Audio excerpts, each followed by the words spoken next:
رسول اللہ صلی اللہ علیہ وسلم نے فرمایا، 3 آدمی چل رہے تھے کہ بارش نے انہیں آ لیا اور انہوں نے مڑ کر پہاڑ کی غار میں پناہ لی۔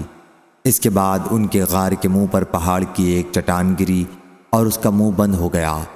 اب بعض نے بعض سے کہا کہ تم نے جو نیک کام کیے ہیں ان میں ایسے کام کو دھیان میں لاؤ جو تم نے خالص اللہ کے لیے کیا ہو، تاکہ اللہ سے اس کے ذریعے دعا کرو، ممکن ہے وہ غار کو کھول دے۔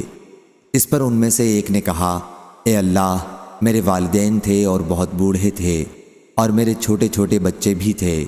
میں ان کے لیے بکریاں چراتا تھا اور واپس آ کر دودھ نکالتا تو سب سے پہلے اپنے والدین کو پلاتا تھا، اپنے بچوں سے بھی پہلے۔ ایک دن چاری کی تلاش نے مجھے بہت دور لے جا ڈالا، چنانچہ میں رات گئے واپس آیا، میں نے دیکھا کہ میرے والدین سو چکے ہیں۔ میں نے معمول کے مطابق دودھ نکالا، پھر میں دوہا ہوا دودھ لے کر آیا اور ان کے سرہانے کھڑا ہو گیا۔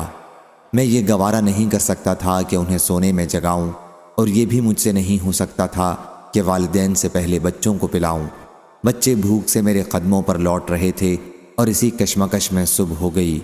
پس اے اللہ، اگر تیرے علم میں بھی یہ کام میں نے صرف تیری رضا حاصل کرنے کے لیے کیا تھا تو ہمارے لیے کشادگی پیدا کر دے کہ ہم آسمان دیکھ سکیں۔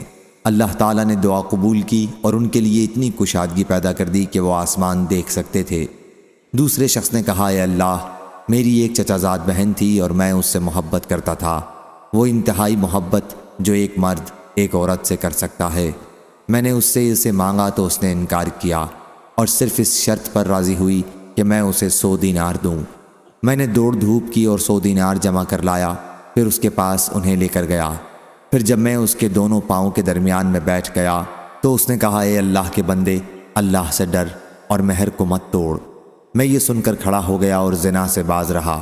پس اگر تیرے علم میں بھی میں نے یہ کام تیری رضا و خوشنودی حاصل کرنے کے لیے کیا تھا تو ہمارے لیے کچھ اور کشادگی چٹان کو ہٹا کر پیدا کر دے۔ چنانچہ ان کے لیے تھوڑی سی اور کشادگی ہو گئی۔ تیسرے شخص نے کہا، اے اللہ، میں نے ایک مزدور ایک فرق چاول کی مزدوری پر رکھا۔ اس نے اپنا کام پورا کر کے کہا کہ میری مزدوری دو۔ میں نے اس کی مزدوری دے دی، لیکن وہ چھوڑ کر چلا گیا اور اس کے ساتھ بے توجہی کی۔ میں اس کے اس بچے ہوئے دھان کو بوتا رہا اور اس طرح میں نے اس سے ایک گائے اور اس کا چرواہا کر لیا۔ پھر جب وہ آیا تو میں نے اس سے کہا، یہ گائے اور چرواہا لے جاؤ۔ اس نے کہا، اللہ سے ڈرو اور میرے ساتھ مذاق نہ کرو۔ میں نے کہا کہ میں تمہارے ساتھ مذاق نہیں کرتا، اس گائے اور چرواہے کو لے جاؤ۔ چنانچہ وہ انہیں لے کر چلا گیا۔ پس اگر تیرے علم میں بھی میں نے یہ کام تیری رضا و خوشنودی حاصل کرنے کے لیے کیا تھا تو چٹان کی وجہ سے غار سے نکلنے میں جو رکاوٹ باقی رہ گئی ہے اسے بھی کھول دے۔